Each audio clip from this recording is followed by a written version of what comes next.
welcome back. So in this session we'll talk about Docker installation. I would install it on Linux. However, I will just give a short uh, way of how it's done on Docker. Docker is installed on Mac and Windows. So we have two ways of doing it on Mac. One is Docker Toolbox, which is you use the boot to Docker Linux image for running Docker, and it's specifically for running containers, which is not used majorly or it's obsolete. And now you use Docker Desktop installation, which has its own Mac has its own hyperkit, which is a lightweight hyper, which is a lightweight Mac OS virtualization on top of hypervisor. And same is with Windows, but it's run on Hyper-V. There are prerequisites for all of this. You can find it on the installation page, but just that Windows needs a Windows 10 with 64-bit, and Mac, I think it has to be above Catalina uh, and 4 gigs of RAM. So you can choose either, but preferred is Docker Desktop installation, and it's few clicks and it runs out of the box. That's for Mac, and then for Linux, let's do. I have a system where there is no Docker installed, so I would go and install Docker. Pretty straightforward, and no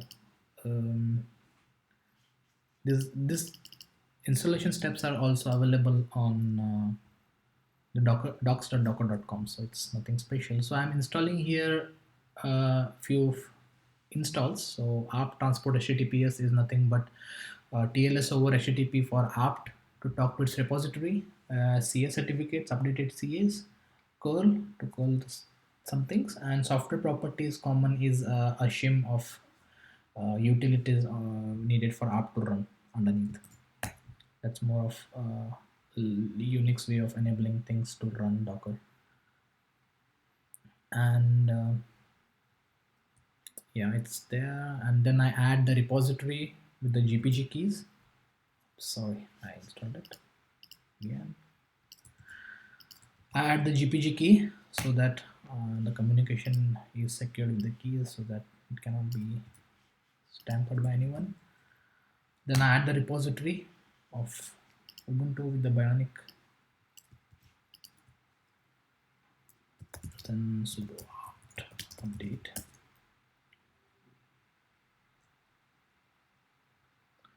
Sudo apt install Docker CE. So we install Docker Community Edition for Ubuntu. So the way Docker is installed on Ubuntu is via systemd.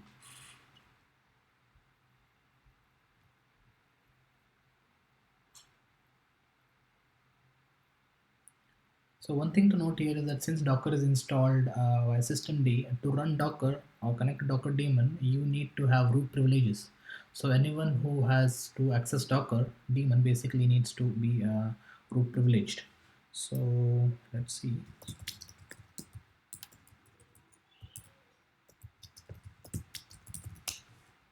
So Docker is running, and already Docker creates a group called Docker, and any user who wants to access Docker without sudo should be a part of this Docker. And I think I'm already a part of this Docker group.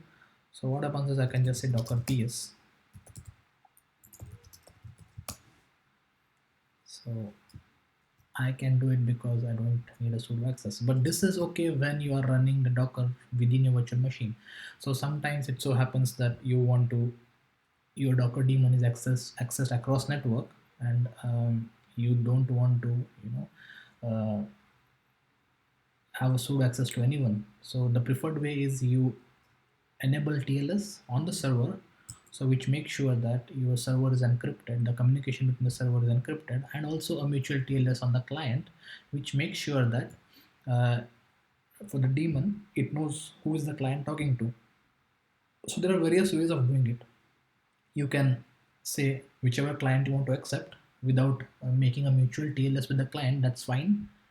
But you want to know who is the client and is he using my certificates which I'm using, which I have given. Then That's a more trusted way of doing, and I would prefer the recommended way of having a mutual TLS. So yeah, the next step here we do is in creating a mutual TLS amongst the Docker daemon and the client. But now, just to show you, the Docker is running.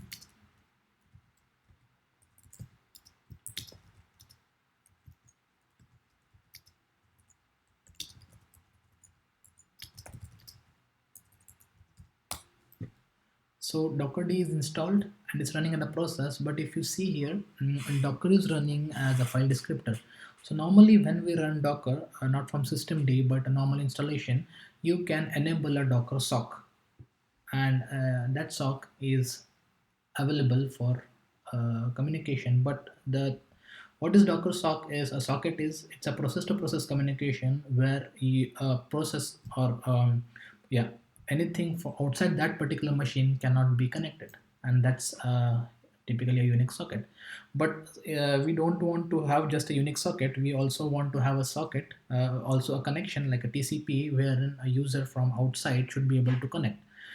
The way it happens in systemd, a short way is, systemd internally creates its own socket, and that socket communicates with the docker.sock. That's the way of doing in systemd. If you're interested more in it, you can read the systemd handling of Docker. But just to show in a very short way, that you just say sudo, I don't want to do this, yeah, slash etc. Sorry.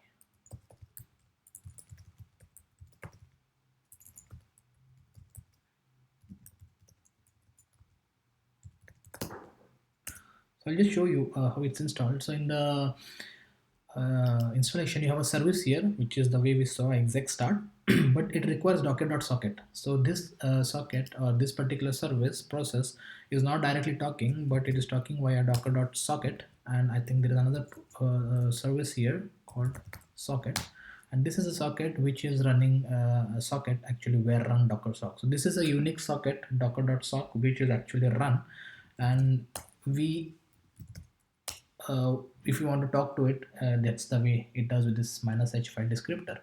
Now, with systemd systems, we cannot straight away configure these certificates with the Docker daemon, because we have to do some alterations here. And how we would do it is, for example, if I say docker d, what are the command lines here? And if you see the way we are passing is TLS, CSR, TS, the cert, and the key. So these are basically the keys of Docker, or the certificate, sorry, which we are configuring to make it TLS enabled. And for this, what we have to do is we have to do some systemd level changes in this case. And what I would do is, now we have installed Docker. In the next session, I will show how we can make a secure connection by changing the configurations of systemd. So that's it for today. Thank you.